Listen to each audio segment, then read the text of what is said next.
find out that we have a vaccine. So everybody gets excited. We finally have a coronavirus vaccine. This is, in point of fact, unprecedented.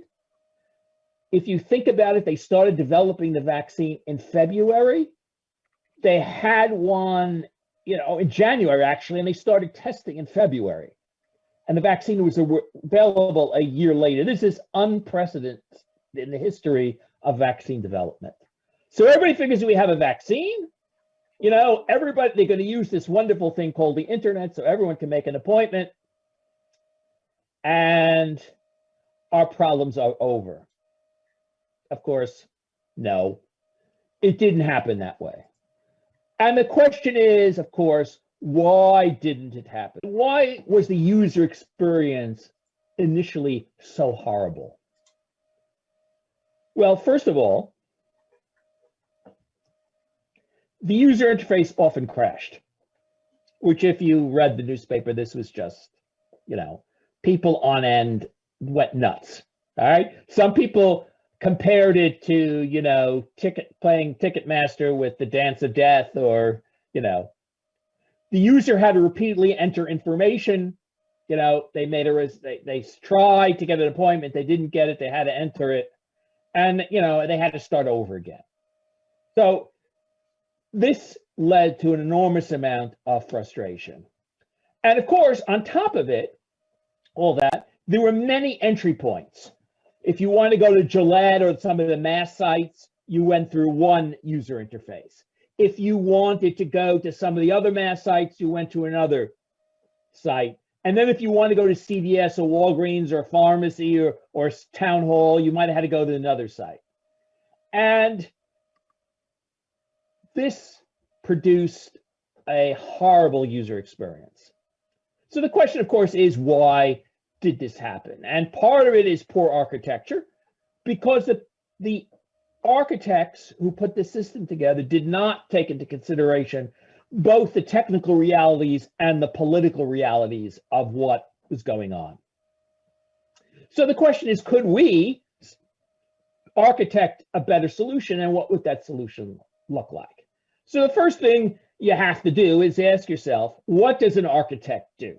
And the reason why, if we had a little more interactivity, I ask for some people's opinions, but I have found that people don't always fully grasp, at least to my way of thinking, what an architect really does.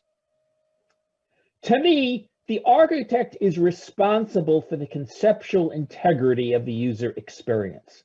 So in other words, when you go from start to end of a program or process, everything seems to make logical sense from the way you would think this should operate in an optimal way. And that's the responsibility of the architect. And usually people think of this solely in terms of the user interface, but that's not so. It includes things like performance, scalability. And of course you have scalability because you have a lot of bandwidth being used. You're geographically dispersed because of anything, if you actually do a calculation about the speed of light, you could realize that, light is fast, but if you're going between the United States and California or Japan, there actually is a delay. And of course, people usually think a number of users. Cost, security, reliability, ease of deployment, and of course, the workflow of the application are all emergent application properties. You can't write a user case or a use story that says this work product or this action, creating an employee should be secure or scalable. That's a property of the entire system. In essence, it's a constraint on every use case or user story. And this is the responsibility of the architect to look out for these constraints on the use cases. The architect also is responsible for getting the business people to understand the technology and the technologists to understand what the business case is. And as we can see in this particular situation, it was a colossal breakdown here. It's not about software design or craftsmanship or coding, even though the architect might code. It's not about coding. It's about creating this product that has a certain amount of conceptual integrity. And if you want, I have a talk, we don't need no stinking architects, which I gave many years ago. It's online. If people are interested, if I'll share the slides, there'll be a link to it in the notes. So then, if this is what the architect does, what is the architectural problem? So first of all, you have to go through the requirements. What are the requirements for this website? Well, one requirement depends on the vaccine availability. No vaccines, no appointments. This availability is reported by the vendors. So already you have a situation where the state is getting vaccines from the federal government, but also the pharmacies are getting vaccines independently of the state from the federal government. So it requires both the states and the third parties that get vaccines independently to report the availability. One thing that is not checked by constraint is what the eligibility is, what the priority is. If you know the way the state system works, you claim you have a comorbidity, the state accepts it. So this is an externally determined given that the site, the program, does not have to determine who is eligible to get a vaccine.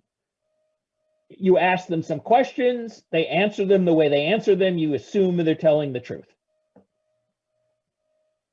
So this is not validated by the system. So you have to be able also to find appointments. You have to fill out the required information. Your age, if you have comorbidities, your insurance information, because even if the vaccine is free, the people who deliver the vaccine get some reimbursements for all the things around the vaccine, and they can charge the insurance for some of that. You have to either schedule 1 or 2 appointments, depending on what vaccine you're getting, whether you're getting Moderna, Pfizer, or J&J. And of course, there are more vaccines that will come that have more, requirements along these lines. And of course, the administrators have to be able to track the progress or diagnose the system. So this is very simply what the requirements of this system are.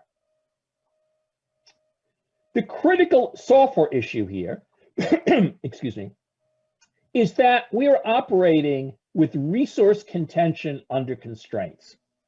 This is the problem we have to deal with. And what do I mean by that? Well, imagine you have a pile of sand, and you know this, and you add little grains of sand one by one, and these grains can represent people, places, things. If you're philosophically oriented, this is called the Nibelian sand pile, if you want to look it up in the philosophical literature. And you add a little bit one by one, you're fine. But what happens if one day your little chocolate shop or the announce of all of a sudden 1 million people can now be eligible to this vaccine? You get what was known as the Wall Street Journal effect. And you dump now a whole bunch of sand onto your little pile. This pile collapses. And the problem is it's too late to scale at this point. Once you have the problem, it's too late to scale, which means that you have to take this into consideration from the get-go. And what do we mean by resources? Well, the resources that are under constraint could be real-world resources like books or vaccines or concert tickets or airline reservations, all these things that we know that in the real world operate in the scalable world. But there are also computing resources that you don't control. Compute, you may need more of it on demand. Storage, TCP/IP connections, you only have so many of them. And when you run out of them, well, then you have a failure situation. Same thing with buffers in a queue. Database connections, database locks can produce contention. Do you know what the behavior of your third-party services and libraries are that you use? How they hoard database connections, or how they hoard buffers or memory or database lock? And finally, the internet itself, the World Wide Web, is also something you don't control. And of course, the internet and the World Wide Web are different, but most people's minds are the same. I always like to recall the most famous denial of service attack, self-inflicted, was when Michael Jackson died. Everybody went to all these internet sites to try to find the latest information. And if you remember, the internet slowed down to a crawl. Similar things happened after 9/11. So even the World Wide Web is a resource that you don't control and is under constraint. So what are our system constraints in this particular situation? Well, first of all, the allocation of vaccines. If you have 1.2 million people suddenly eligible to pursue 30,000 appointments, which is what happened on that very first day, 98.5% of those eligible will not find a single appointment available. So right away, you have this constraint on resource from the very get-go. So there's a lack of supply, which is slowly being alleviated. The feds give it to the state. The feds give it to the national pharmacy chains. So for example, initially, the feds gave 50,000 doses to CVS pharmacies that were not available through the website that the state set up. So that's why there were like 3, 4, 5 different websites that people played sort of like roulette, going from one to the other to find an available site. So not only were they frustrated by the lack of vaccines, they were frustrated with having to play sort of a roulette game. Then, of course, there was the priority order, which is a fight because there are state guidelines, and the different states have different guidelines and different rules. So if you were designing it, you'd have to know what the rules are for the particular state. There are also federal guidelines, and this led to political pressure. The reason why, and I'm not going to say whether this is a good idea or a bad idea, but the reason why all of a sudden the teachers became an issue in the state of Massachusetts is because the feds issued guidelines that they should be up in priority, and that created a lot of pressure. So different states have resolved this in different ways. Connecticut goes to very strict age order. So this is a constraint that you have to operate with. Some vaccines require a reservation for a second shot.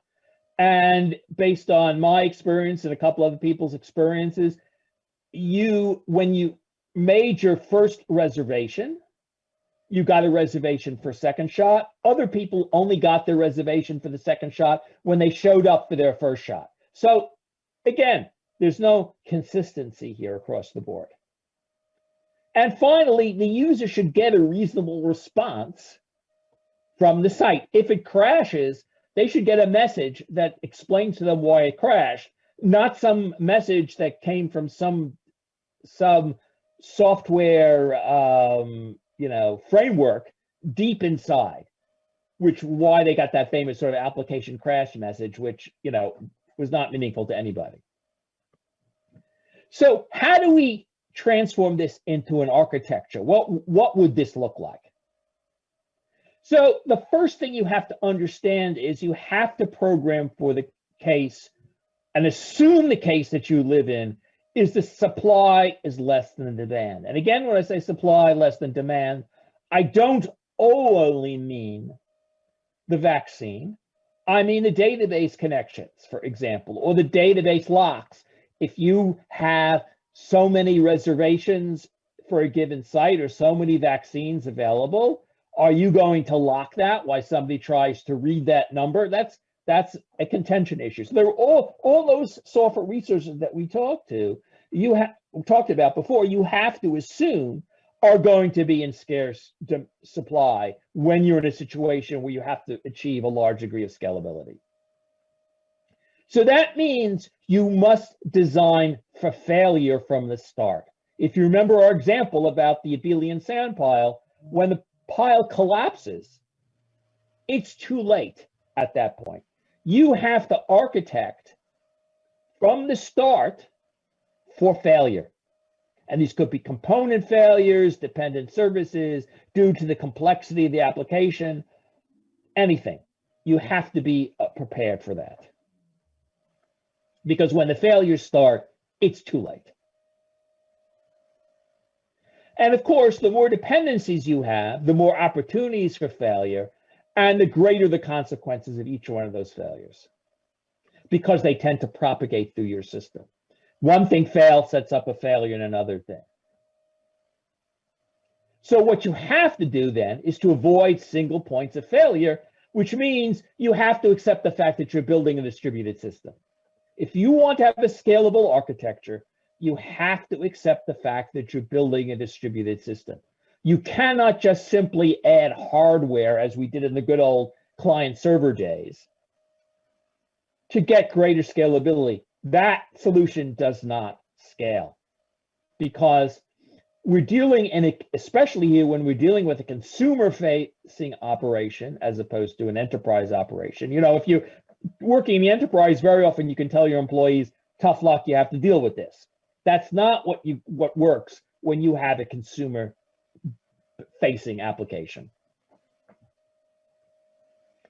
And also then you have to accept the fact that the software state is not necessarily the state of the world. Because in order to avoid a lot of these contention problems with the database or database locks, you very often can only update the availability number every so often. So the number, for example, when you go to Amazon, and we'll discuss Amazon in it shortly, and it says there are 10 books left of this particular title. Do you think there's actually 10 books left? That's a cached value. That's stale. Because if they try to get an updated value every time, 20, 30,000 people or more are using Amazon at a time, could you imagine what the database contention would be on that poor database row that had the number there? So no, they don't do that. That would cause the Amazon front end to crash. So what they do is every so often, they take what's available and put it up there. Now that works, and we'll talk about why that works. That works in the case of Amazon, but it won't work in this particular case, but we'll come to that. And then the user interface has to be driven by the software services. So you cannot design the user interface until you understand the workflow or the software services that you're providing. So in the case of the website that the state of Massachusetts had, and I don't know about other states, but I've heard similar experiences in other states, is they sort of put up the user interface and then forced the back-end software to deal with it. It's not the way you build a good user interface in a distributed system. So to summarize this particular section, I want to talk about the 7 principles of scalable architecture. And I have a talk, which is on the website. My website is, designing for failure, which goes into much more detail about these 7 principles. But these are very important if you really want to know how to build a scalable architecture. The first principle is how do you respond to failure? The underlying infrastructure cannot guarantee availability. You have to build that in, understand failure, make it a first-class design situation. When you get to the catch handler, it's way too late to do what you need to do. You have to design upfront. If a service is not available, what do you do? Failures cascade.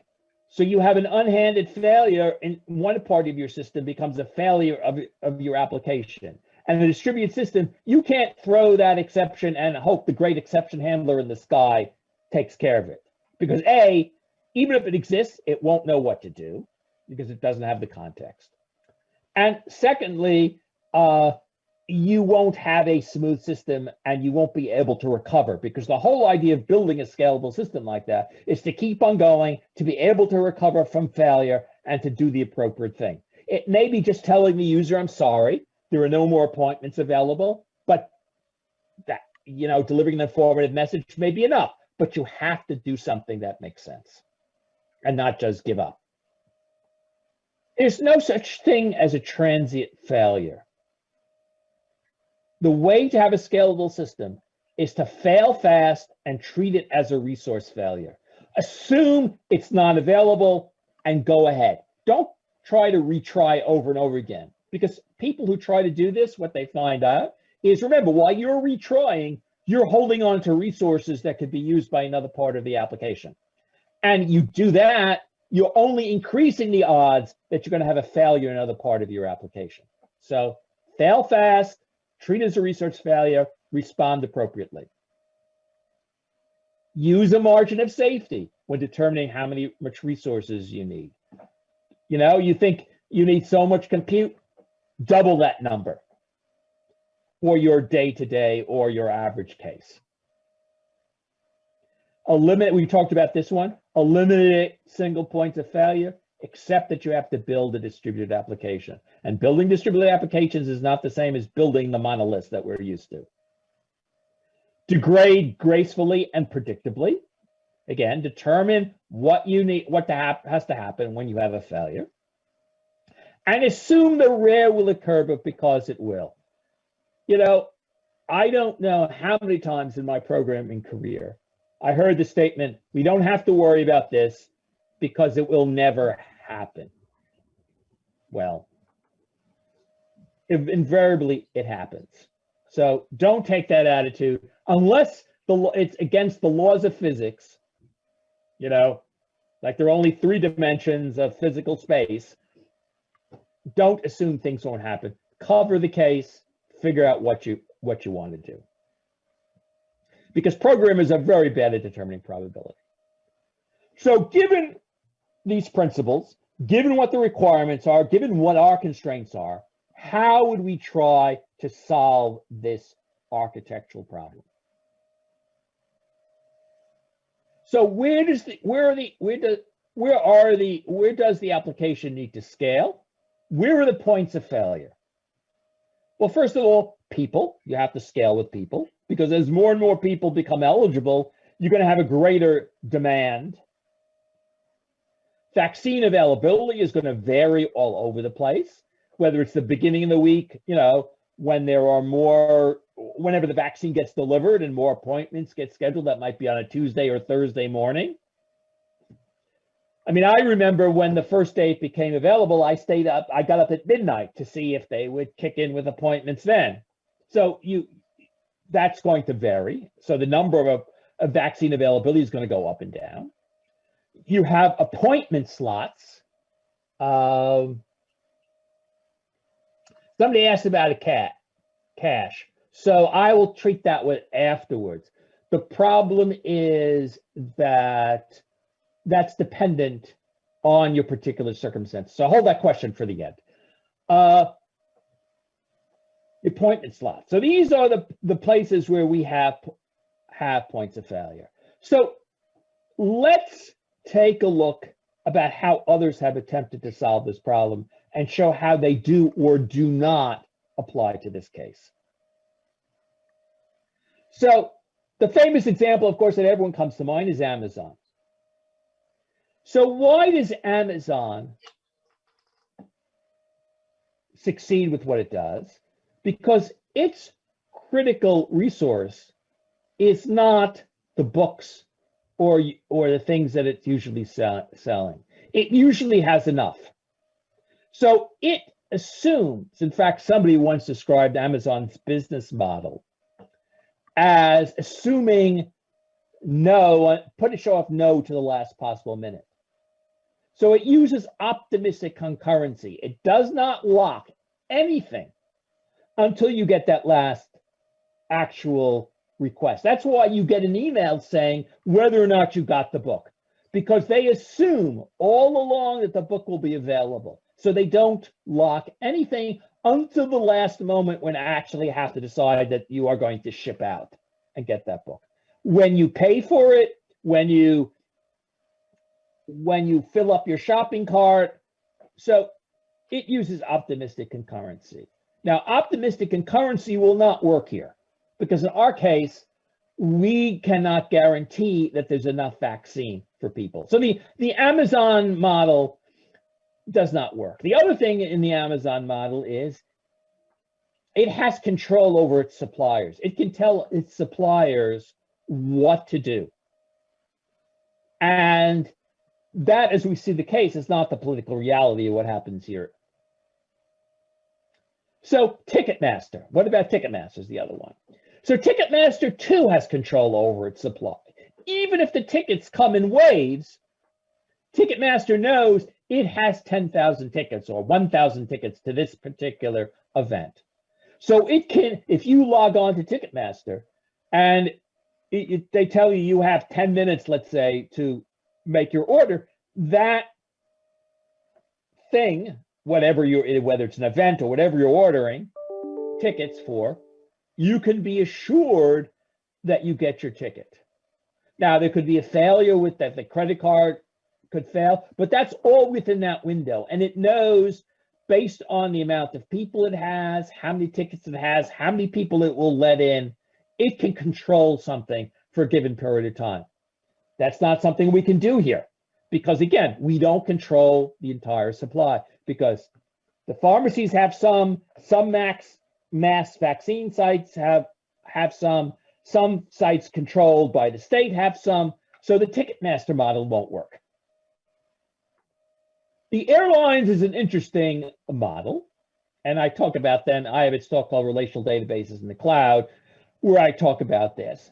Essentially, what the airlines realized early on, that you cannot have a transactional database with, as opposed to, where the actual reservations are made, to the database where the queries are made, because there are far more people trying to make reservations than there are people who actually make reservations.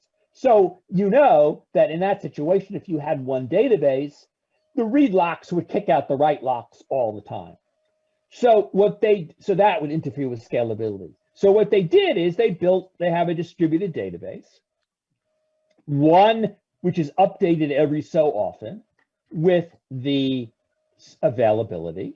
And then there's the other database where you actually make the reservation, which is why every now and then you think you have a reservation, you make the reservation, and it's no longer available, because that's the way the airlines solve the scalability problem. It's not quite optimistic concurrency because the supply is, first compared to the demand, is very different from Ticketmaster and is very different from Amazon. But it still works in most of the cases, and it allows them to get the amount of scalability that they have. Then there's the famous case of healthcare.gov. So healthcare.gov really had two problems. One is they had a front-end scaling problem. They just did not build the front end properly to scale for the number of users. The other problem is that none of the back-end people or the insurance companies wanted to convert their data formats. So healthcare.gov went about and essentially implemented reader make write, if you know that format. It read each one of the individual formats from the insurance companies and converted to a common format. The reason why this worked with healthcare.gov was for two reasons. One, there was no time pressure like it is for getting a vaccine. So they could wait another month or two to straighten things out. And number two, no vendor wanted to go out and get on their own and get difficult to find customers, unlike with the vaccine case here. So there was incentive on both sides to stick with healthcare.gov and allow the federal government, with the help of Google or Amazon or whoever they brought in to fix it, to convert the data formats and to get the scalability fixed. So here, the healthcare.gov model doesn't work because we have vendors like CDS and Walgreens that do not want to expose their data. So there's no chance really to have a web service for them for the website to call. And secondly, there's a time pressure to get this done. So why these approaches will not work here, to summarize: one, there's scarce supply, so there's no optimistic concurrency. The vendors are unwilling to use the central system. Some of them are. There's a lack of control over the supply. You don't know when you're going to get more. And you have to remember, you have to save supply for those people who sign up and need second doses. So for example, if somebody makes a reservation to get a Moderna vaccine, you now have to save 2 vials of vaccine, or know that enough will be coming in at a future time so they can make that reservation. So how do we satisfy these constraints? You know, it seems like an almost impossible situation to do, and it is. So what do we do as architects? We take a look at reality and try to adapt ourselves to reality. The only way that I could think of accomplishing this is really to accept the fact that you have to build a portal. And you have to make clear to the users of this portal the scheduling opportunities and the difficulties. One of the biggest problems with the state of Massachusetts site is that it was never explained to people exactly what was going on. And this, of course, became critical once you got to the 65 plus 2 comorbidities slot, because no longer were you vaccinating healthcare workers in hospitals or people in nursing homes where you went to them. Now you're opening this up to everybody without explaining to people exactly what the situation was. So you have direct access to mass sites through pre-registration. So the mass sites, you can go directly through. You could have pre-registration, which they should have had from the get-go. Why they didn't have this? Didn't think it through, didn't understand what a scalable application was. And now what they finally done is what they should have done in the first place, and what I would have proposed doing, is you pre-register and then you get a callback when you have 24 hours or so how many hours to respond to actually make your appointment, while somebody holds the reservation for a possible slot for you. So it's sort of a partial Ticketmaster, partial not. Now, the interesting question is, could you do a version of screen unscraping, so to speak, to go to the other site? So if you ever used any of the Walgreens or CVS sites or some of the others, they have a predetermined number of questions that they asked. So if you gathered that data, it's possible that you could go to that website, and you know, it's easy enough to do in code, to go through the HTML and pre-populate the results, get the response, and screen scrape the response and send it back. So that's something that could possibly have been done to work with the other individual sites. You also have to update the cache supply information. So you know that CVS and such on today has so many appointments. And some of that will come from the CVS site. Some of that will come from the mass sites, which the state has a little more control over. Unfortunately, there's no time to develop web services, because the way you really would want to build this situation ideally is because it would also help making it mobile friendly, is to have a set of services that would do all these things, and then you just expose them the appropriate user interface. It's not an option here. That's not what the real world is here. You'd also have to use the cloud for scalability. And it's not clear to me what the sites were running on, but clearly they were not scalable to in any sense at the outset. You cannot afford to buy resources for peak demand, because they will be useless. They will be useless most of the time. So again, that's why you have to use the cloud for scalability. Use relational databases only when necessary. For certain static user information, that's fine, but not for dynamic information such as appointments and availability. That will probably not scale, because you'll have lock contention problems. You can use cached information for scheduling availability. You have no choice to do that. You have to explain to people that this is an estimate. We'll see whether you actually get your reservation. You want to use separate data stores to minimize lock conflicts. So the user information is in a separate data store, so you could have pre-registration, which does not conflict with the list of scheduling locations, which is pretty static. And these are independent paths to the system, so you can also put them in separate data stores. And I notice I say the word data store, so I'm not committing at this point because that's a further design issue down the road. But where you use a database, where you use something like Bigtable, where you use Blob, that's a more detailed consideration that does not necessarily affect the scalability. You have vaccine availability, which is highly dynamic. You have available appointments, which is highly dynamic. Again, so these would be in separate locations. Don't put any business logic in the database. I would think in 2021, this would be obvious, but I know some people will argue with me, but it doesn't scale, especially in a distributed system.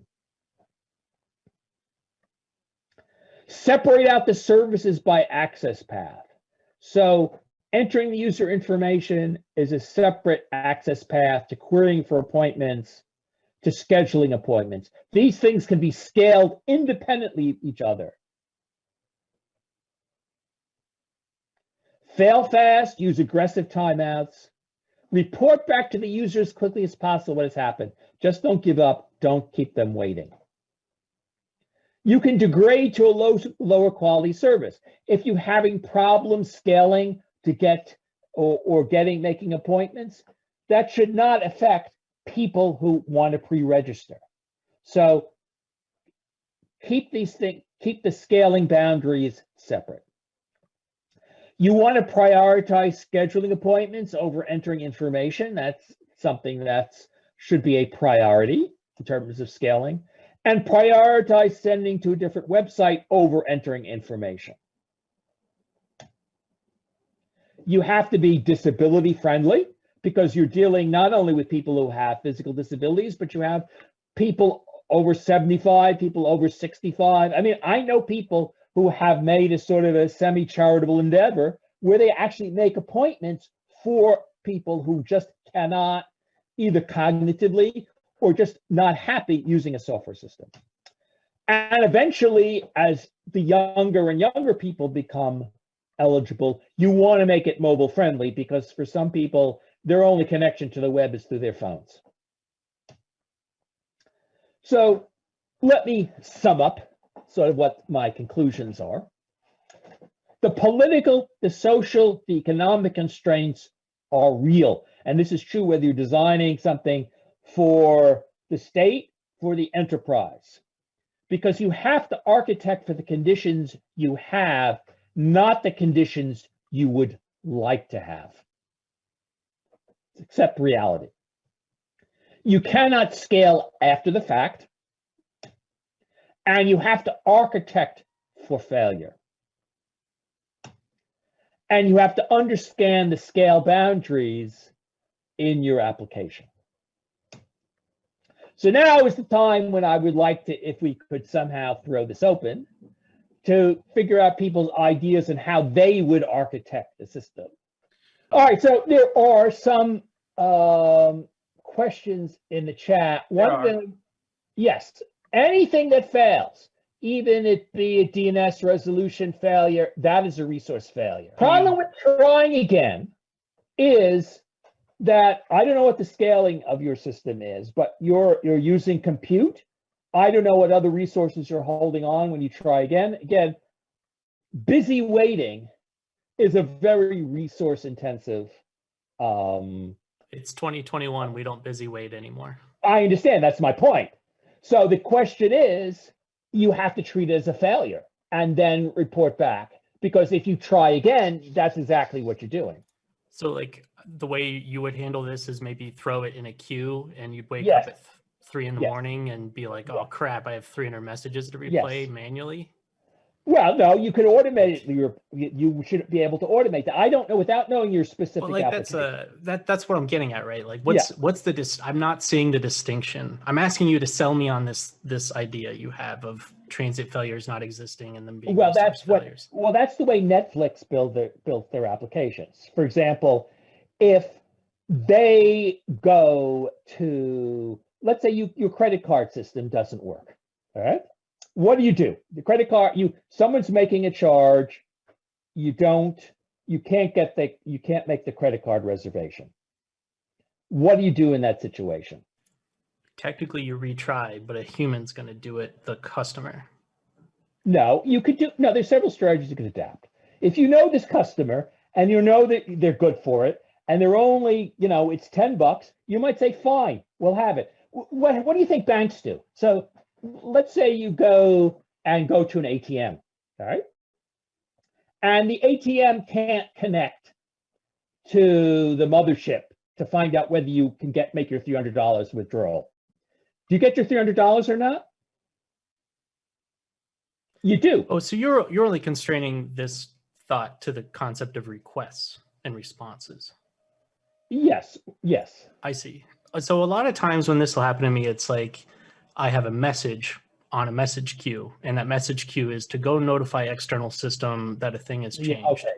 And their site is unreliable and I need to try again in 5 minutes. Yeah, that's fine. That's fine. So long as it doesn't impact the rest of your application. That's the question you have to ask. Does that make sense? Yeah. So like in the context of like a request response, like a HTTP request response, Yeah. that would be an awful idea to retry generally. Yes, it is. Okay, so we copacetic right now? We having Oh, I'm good. understanding? I know what you mean though. Yeah, okay, good. Hi, Michael Dimitri. Yes. I Yes, would go with, of course, a distributed system. Every action, for example, you would have a compensation. Let's say you have a timeout. Yes. You're going to charge a credit card, you need some compensation message. Yes. The same way that Amazon, it will not reject your order because they don't have any books. Yes. One of the compensation would be to order more books that you can fulfill. Yes. The order. Just if you went to architecting, you went to the big talk that I have on designing for failure, I talk about compensation. In fact, if you think about it, compensation was invented when we invented double entry bookkeeping. So yes, you're absolutely right.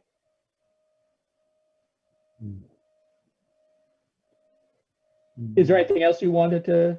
I'm just thinking about the little distributed system I played around with.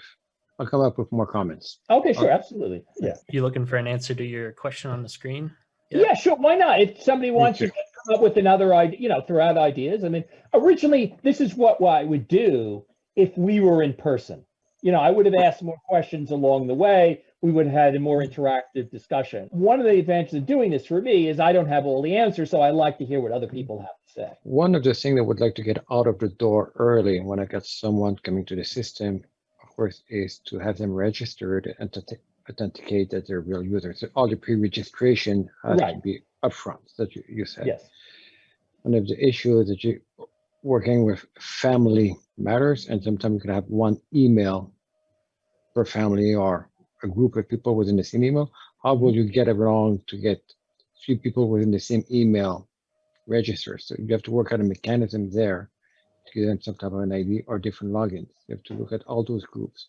It can bubble up to a very complex system quickly. How do you manage people that want to go as a couple for the appointments? How do you group them together? All right. So if you want to, so that actually makes the constraints kind of hard. So let's separate the two questions. So there's one question where you want to have, let's say, a husband and wife get appointments at the same time. Yeah. And there's another situation, as you mentioned, where you want several people to share an email address. Correct. I differentiate between those two because the one where they give the same email address, actually, this raises a general question. You never use information in the real world as an index for anything. Never, for example, never use a social security number as a unique, as a database unique, any unique identifier. I mean, you may have a key on it, you may be able to search on it to find people, buy it. But the problem is, what happens if they don't enter their social security number? They don't have it handy. So always use unique identifiers to identify. So in the case where they used the same email address, you'd have 3 slots for them. You know, they'd be different and have different names or whatever, and they would share the email address. That's how I would do that off the top of my head. Because the principle is there, never use, you know, information in the real world as an identifier. To the other question about family groups, I would actually kick that. That's a business requirement. And I would kick that back to the people who determine the requirements. You can certainly do that. What you'd have to do is, you know, have the compensation. You get one. And if you can't get the, well, see, that's the problem, because as I think about this, would you really want to deny one if the other couldn't get it? You know, but if you did want to do that, you have a compensation, obviously, to remove that appointment. Otherwise, what would make sense to me is to get that person an appointment. I'm sorry, I couldn't get you the second one. Because probably what you'd rather have in this situation, where you're trying to get as many vaccines to as many arms as possible, to just say, I'm sorry, we couldn't do it.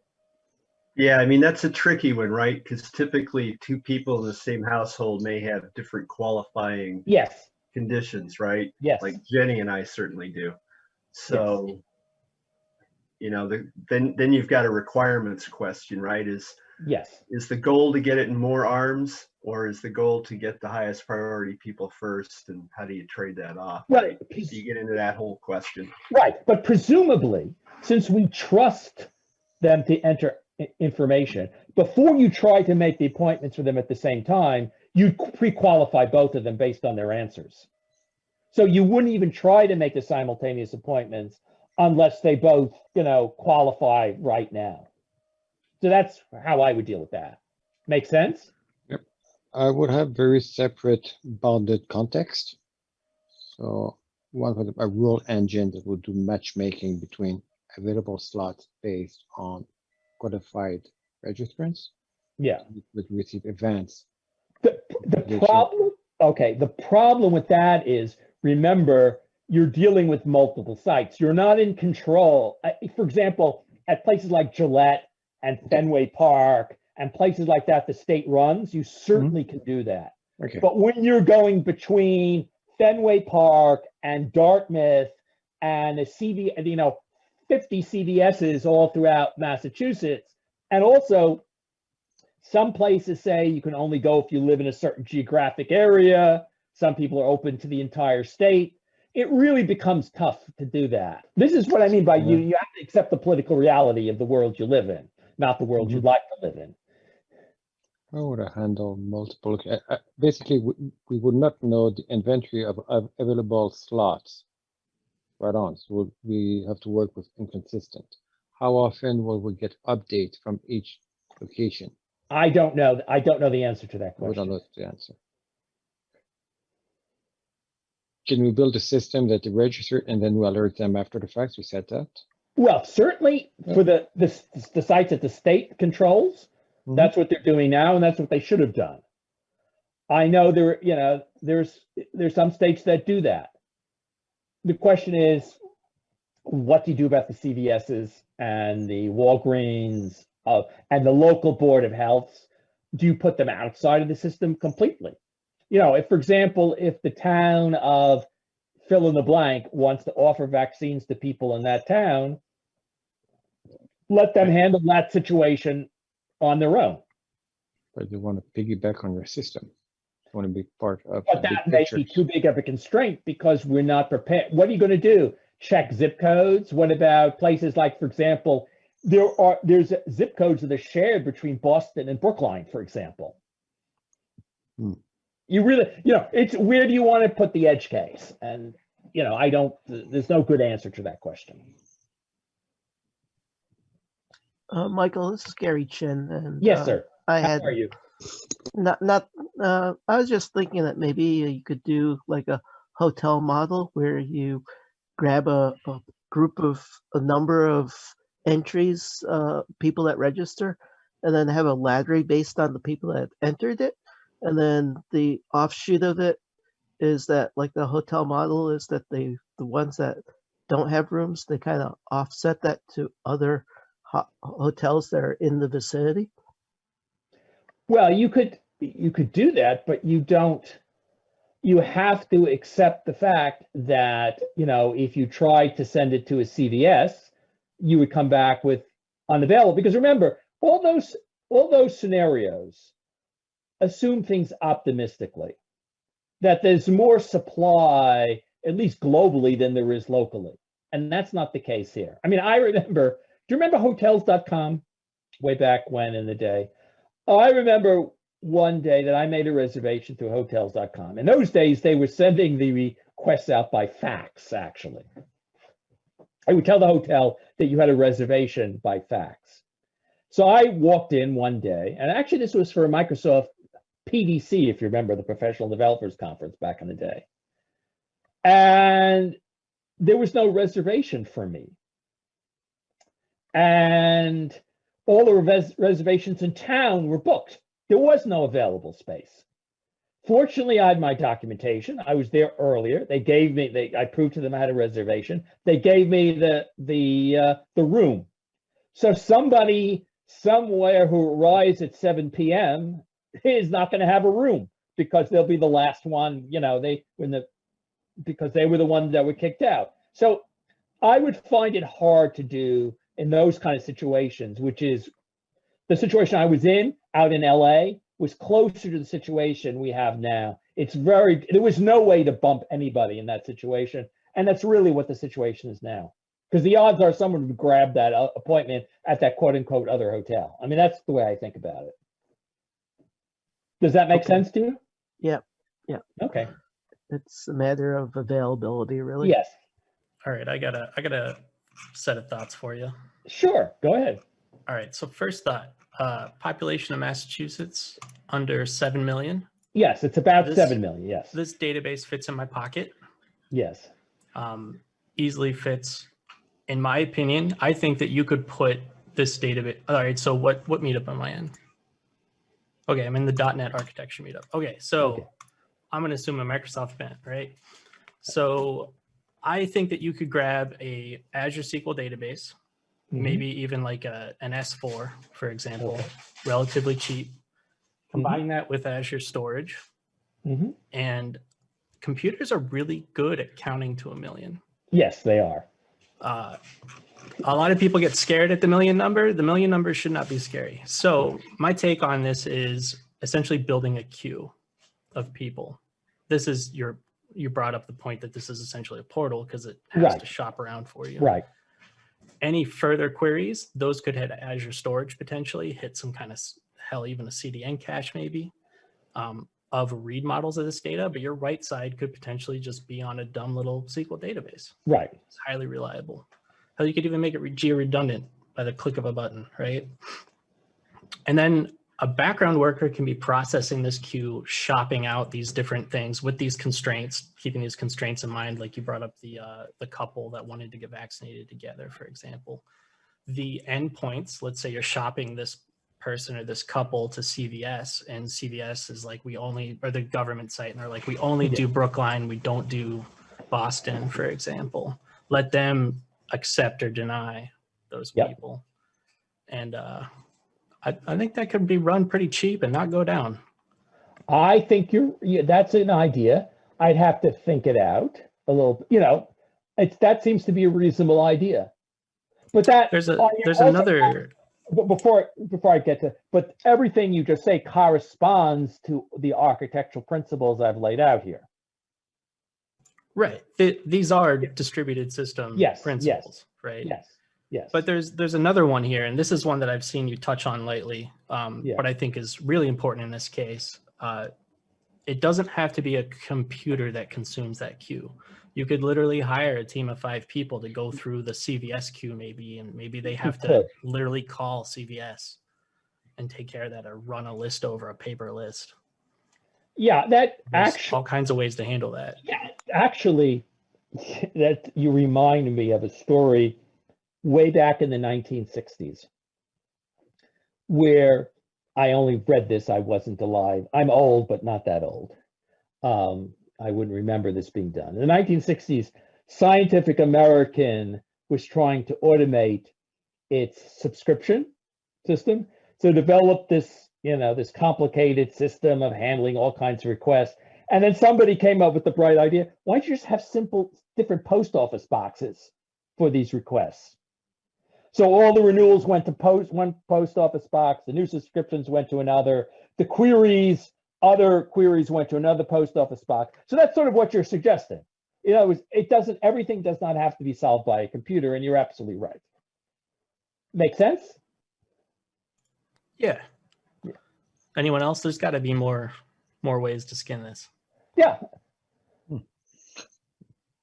You could also put a unit of work, 7 million. Oh, Dimitri, let me before you go on, let me have another thought. Right. That's essentially, if you think about it, what all these people are doing who are saying, let me make reservations for you. Because essentially that's what they're doing. They're scanning the sites just like you suggested. All right, go ahead, Dimitri, go ahead.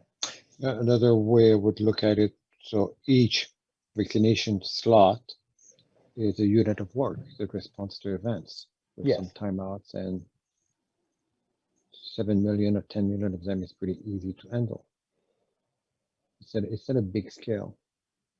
So if someone didn't confirm their rendezvous within 24 hours, we take the event, either the timeout of that event sends out to CVS or whatever means, text message, phone call, some physical call. But CVS has to be willing to do that. If they want to be in the system, they have to. But they don't want to be in the system. That's the problem. CVS and Walgreens have explicitly said they don't want to open up and they don't want to be in the system. And there's no, if this was a longer scale time, I'm sure we could go to the legislature and you could have a political fight and you could have all these things that happen with healthcare.gov. There's no time to force, you have to accept them that this is what they want to do right now. Do we even have to list them on that global website? Yes, because people, because you want to get the information out there to people. You want them to know about these things. Because you're trying to get shots in people, as many eligible people to get shots as possible. I don't think that would be politically palatable. I could not imagine the outrage if Governor Baker said, well, CVS and Walgreens can't be part of our system because they won't cooperate.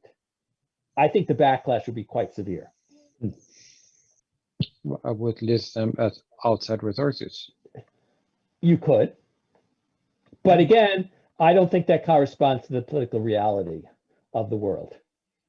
Do you have hospitals into the system?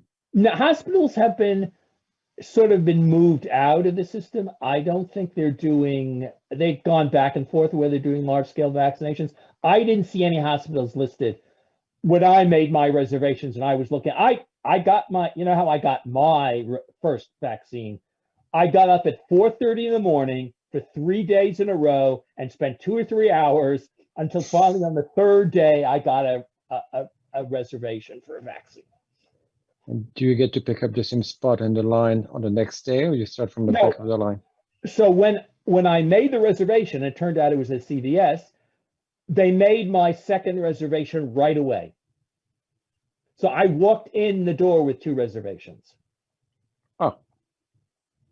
Now, somebody I know, some people, they didn't make the second reservation until they got their vaccine at the first site, and then they made them a second reservation. Because generally, you go back to the same place for the second one that you got the first one. Just for your information, Michael, the hospitals are actually, since they have the medical records, they actually, when they get the vaccine, they send out emails to the people that are on the highest priority. Yeah, oh, that's right. You're right, because I remember reading that. But they're not, but they're only, that was, yes, but then even that was controversial because some people claimed, this is, just shows how the whole thing is very political. Some people claim that that wasn't fair, that they were going to their first clients first. But you're absolutely right. I remember reading that, yes. Remember, this is a situation where no good deed goes unpunished. I need a whiteboard. Yes, I thought about, yes, this is one of the things in person would be much better to have a whiteboard. I missed that. Mm-hmm. Any other questions, comments? I know it's hard to virtually throw a tomato at me, so. Still kind of liking Aaron's approach here. I think it was Aaron, right? Yeah, it was Aaron. Yeah, that was a good approach. But again, that is now getting into actual design, to my way of thinking, than actual setting out the constraints. Because I wanted to get the higher level principles across, that what constrains the architecture, how you would do it, rather than diving into the implementation details. But I do like Aaron's solution. No question about it.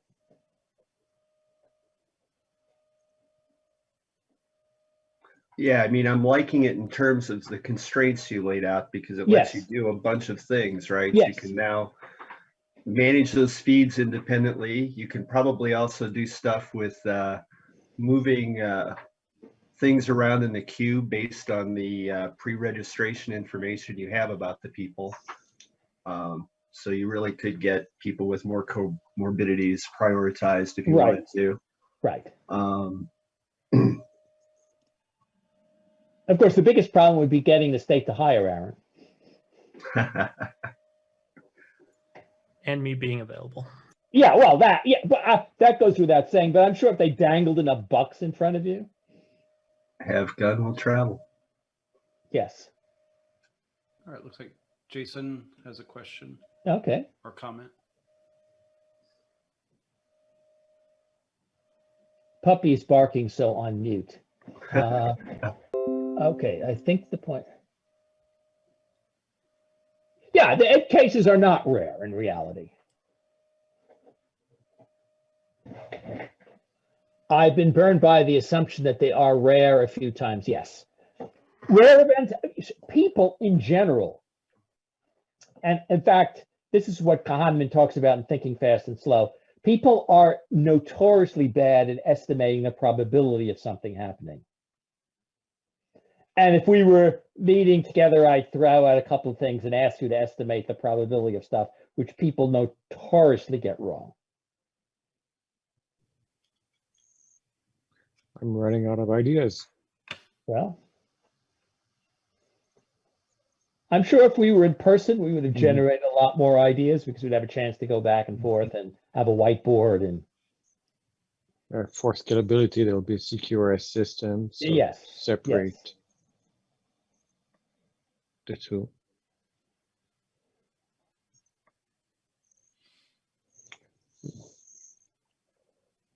A lot of human decision at the business level. Technically, we could solve anything we want. Yeah. So to Aaron's point, I think one thing that every programmer should do, and I did this once, is wear a beeper. Because if you wear a beeper and you get disturbed once in the middle of the night, you will learn to deal with edge cases. I've done the night shift a few times. I know what you mean. Yes, but especially you being off-prem and you, Slack, of course, 2020, yes. Maybe dating myself, yes, you're right. But the point is that you're doing your normal everyday life. And all of a sudden you get this beeper interrupt because some program, in fact, that's what they do at Netflix. Netflix, you can use any tool you want. You can use any approach you want with one caveat. If it breaks, you have to fix it. And that has actually produced wonderful results in durability for their program. So they give them complete freedom. For example, the tools group at Netflix has no control over the tools that the individual groups use. I mean, they do develop stuff which they think people are useful based on experience, but everybody can do, every team is independent. They just have to deal with the consequences themselves. To respond to Jason, fortunately, when I only got beeped once, and it was because the transaction log on a SQL Server overflowed. So all I had to do is, restart the transaction log. But that was easy for me. But again, only once taught me a lesson. Well, I guess if there are no more questions, I hope everybody got something out of this. Talking to people, listening to what they have to say. Thank you very much. It was very You're most enjoyable. welcome. Thank you.